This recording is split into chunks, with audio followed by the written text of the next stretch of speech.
안녕하세요. 보상가배상TV입니다. 들 경향이 조건적으로 다음을 봉사가 읽어보는 코너 호모 이코노미크스입니다. 이게 바로 고지의무라는 것 때문인데요. 의학적으로 인과관계가 없다라고 하면은 네. 지급을 받을 수 있는 거고요.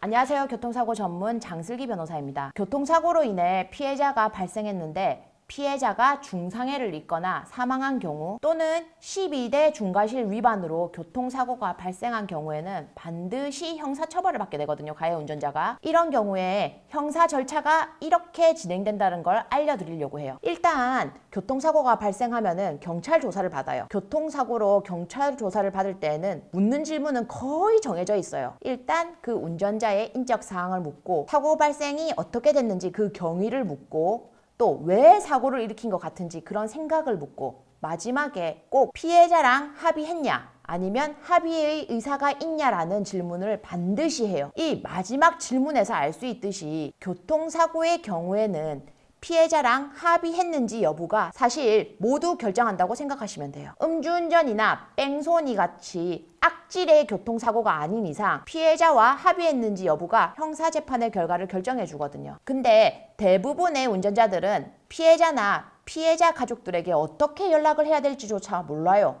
왜냐면 너무 죄스럽잖아요. 전화를 걸기도 그렇고 일단 먼저 전화번호 알기조차도 힘들어요. 그래서 그때 주변의 교통사고에 대해서 잘 아는 전문가를 찾아다니게 되는 거죠. 이렇게 경찰 조사를 받고 나면은 검찰로 송치가 되는데 일반 교통사고의 경우에는 검찰에 불려가서 조사를 받을 일은 없습니다. 근데 만약 피해자와 합의를 못한 상황이라면은 검찰에서 형사조정을 하라고 피해자와 가해 운전자 모두 이렇게 출석을 시켜서 형사 합의를 할 수 있는 기회를 주거든요. 당연히 그 전에 형사 합의가 되면 가장 좋겠지만 만약 자신이 형사 합의를 못했다면 그러면 이 형사조정 제도를 적극 활용하셔야 돼요. 피해자한테 당연히 제일 먼저 해야 될 게 뭐예요? 진심으로 사과하고 사죄드리고 그리고 형사 합의를 하겠다는 자신의 의향을 강력하게 내비쳐야 돼요. 그리고 검찰에서 공소 제기가 되면은 형사 재판으로 넘어가게 되는데 만약 형사 합의를 이미 한 상황이라면은 재판에서 한 번만에 판결 선고 기일을 잡을 거예요. 근데 형사 합의를 못한 상황이다? 그러면은 판사님한테 이렇게 말해야 돼요.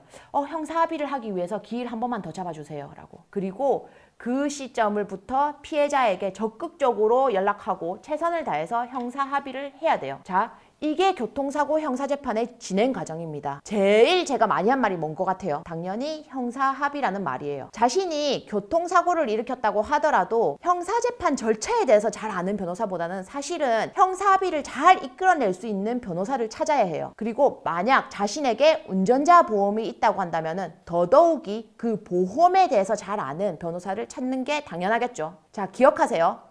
운전하다가 인명피해를 내서 형사처벌을 받는 상황에 놓이게 되었고 자신에게 운전자 보험이 있다면 그때는 형사 전문 변호사가 아닌 보상과 배상의 장슬기 변호사를 찾아오세요. 그 누구보다 교통사고 피해자 그리고 피해자 가족들의 마음을 잘 알고 있고 또 운전자 보험을 통해 형사합의금을 잘 청구해서 가해 운전자뿐 아니라 피해자분들 역시 절대로 귀찮지 않게 형사합의를 진행할 자신이 있으니까요. 저희 보상가배상 로펌은요. 전화, 카카오톡, 폰메일 상담, 카페 상담 등으로 상담받을 수 있습니다. 저희는 서울과 부산에 사무실이 있고요. 전국 번호는 1544-3102로 문의 주셔도 되고 카카오톡에서 보상가배상을 검색하셔서 카톡으로 문의 주셔도 됩니다. 그리고 이 영상 댓글란을 보시면 메일로 신청하는 링크를 클릭하셔서 자세하게 작성해 주셔도 저희가 전화를 드리고 있습니다.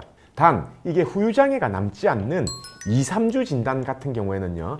유선 상담을 하지 않고 있는 점 양해 부탁드리겠습니다.